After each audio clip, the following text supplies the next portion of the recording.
थोड़ा प्लान वगैरह बनाएंगे कि किस हिसाब से हम लोग यात्रा करेंगे। तो हम सभी देश विदेश परदेश सबको आमंत्रण दे रहे हैं कि आइए सिद्धपीठ कुरुड़ में आइए और 5 सितंबर को माँ भगवती यहाँ कैलाशी में विदा होगी और माँ का आशीर्वाद देने अवश्य आइए। इस साल 12 साल के बाद आप लोगों को मौका मिला है, हम सभी को, तो मौका मिला है तो जाना ज़रूरी है।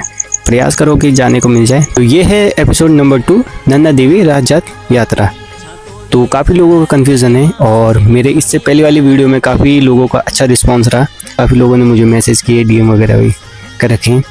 तो उन लोगों से तो अभी हम कांटेक्ट वगैरह कर रहे हैं। अभी थोड़ा प्लान वगैरह बनाएंगे कि किस हिसाब से हम लोग यात्रा करेंगे। अभी इस बात को साइड में रखते हैं। अभी तक काफ़ी लोग कंफ्यूज हैं कि इस टाइम जो नंदा देवी राजजात यात्रा होगी वो 2026 में होगी या 27 में। तो मैं कुछ चीज़ें, कॉमन चीज़ें पहले क्लियर कर देता हूँ।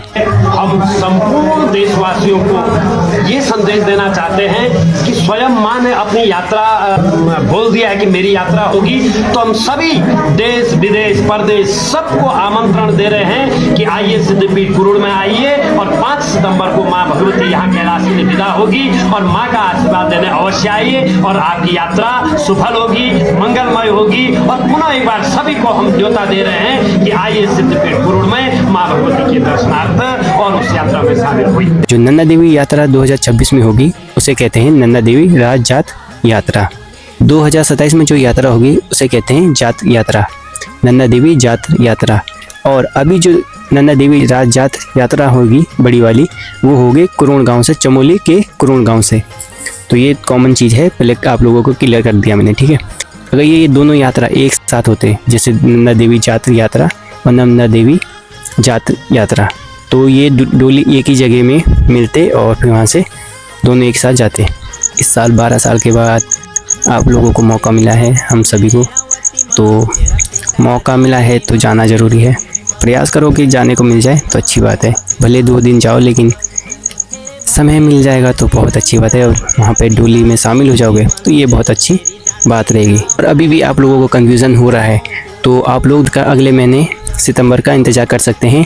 आप लोगों को कंफर्म हो जाएगा 5 तारीख आने के बाद कि यात्रा हो रही है कि नहीं, अगर इतना ही कन्फ्यूज़न हो रहा है। क्योंकि देखो, यात्रा 2 या 3 दिन की तो होती नहीं है, जो यात्रा होगी तो 25 दिन का होगा।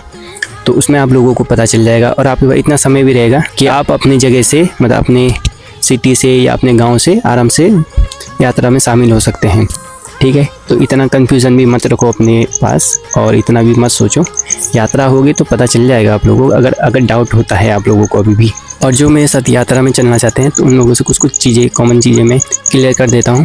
पहले तो वो लोग मैसेज करें या DM करें जो कंफर्म है, जिनका कि जो इस यात्रा में चलना चाहते हैं, जो पैदल भी जा सकें और अपने साथ के जो लोग हैं उनके साथ कंफर्टेबल फील कराएं। ऐसा नहीं ना, कई लोग थोड़ा अलग प्रकार के होते हैं तो उन लोगों को ना ही ले जाऊं मैं अपने साथ तो सही रहेगा। थोड़ा अनकम्फर्टेबल वाले भी होते हैं तो एडजस्ट करने में थोड़ा दिक्कत हो जाता है। और रही बात खर्चे की, तो पहली बार मैं भी जा रहा हूँ तो मुझे भी पता नहीं कि कितना खर्चा होगा। और बाकी तुम्हारा खाना पीने का तो वहाँ पे व्यवस्था होती है, उनकी व्यवस्था होती है, लेकिन फिर भी अपने पास तुम्हारा कैश रहेगा तो बढ़िया है। अब तुम्हारे ऊपर डिपेंड है कि तुम किस हिसाब से खर्चा करते हो। अगर किसी के पास ज़्यादा पैसा है तो वो कर सकता है खर्चा, अप्रॉक्स मान लो। अब वो तो डिपेंड है कि तुम कितने दिन का यात्रा में शामिल होगे। तो वही है 5-6 मतलब 5,000 रुपये तो कॉमन मान के चलो कि ये तो तुम्हारा बड़ा अमाउंट है कि 5,000 तो खर्च होगा। अब मेरा मान लो तो मुझे तो कम ही लगेगा, क्योंकि मैं तो जितना चाहूँगा उतना पैसा बचाने की कोशिश करूँगा और प्लस इतना पैसा है भी नहीं कि यात्रा में मैं इस्तेमाल कर सकूँ। तो मैं जितना कोशिश करूँगा कि पैदल यात्रा करें, जितना हो सके लिफ्ट वगैरह मांग के चलूँगा तो अच्छी बात है, उससे भी थोड़ा अमाउंट बच जाता है। तो ये तो मेरा है। और सेकंड चीज़ है कि मेडिसिन वगैरह भी रखें अपने पास। काफ़ी लोगों की तबीयत भी ख़राब हो जाती है तो अपना मेडिसिन वगैरह रखना ज़रूरी है, छोटी मोटी चीज़ें, तो उससे आप लोगों के लिए हेल्प मिल जाती है और दूसरे के लिए भी। अब जो शहर से आएंगे उनके लिए तो बहुत दूर पड़ जाएगा। तो अभी मैं उसी चीज़ में ग्रुप में डिस्कशन कर रहा हूँ कि कैसे कैसे प्लान होगा और कितने तारीख को हम यात्रा शुरू करेंगे, क्योंकि सबका देखना पड़ेगा ना कि कौन किस समय फ्री है और किस हिसाब से कौन किसके पास कितना समय है, और तब उस हिसाब से डेट वगैरह फिक्स करेंगे। और बाकी कुछ भी डाउट रहेगा तो कमेंट बॉक्स है, मैसेज वगैरह कर लेना और कमेंट कर देना। मैं आप लोगों के डाउट और कुछ सवालों के जवाब दे दूँगा भाई, अगर सवाल अच्छे रहेंगे तो।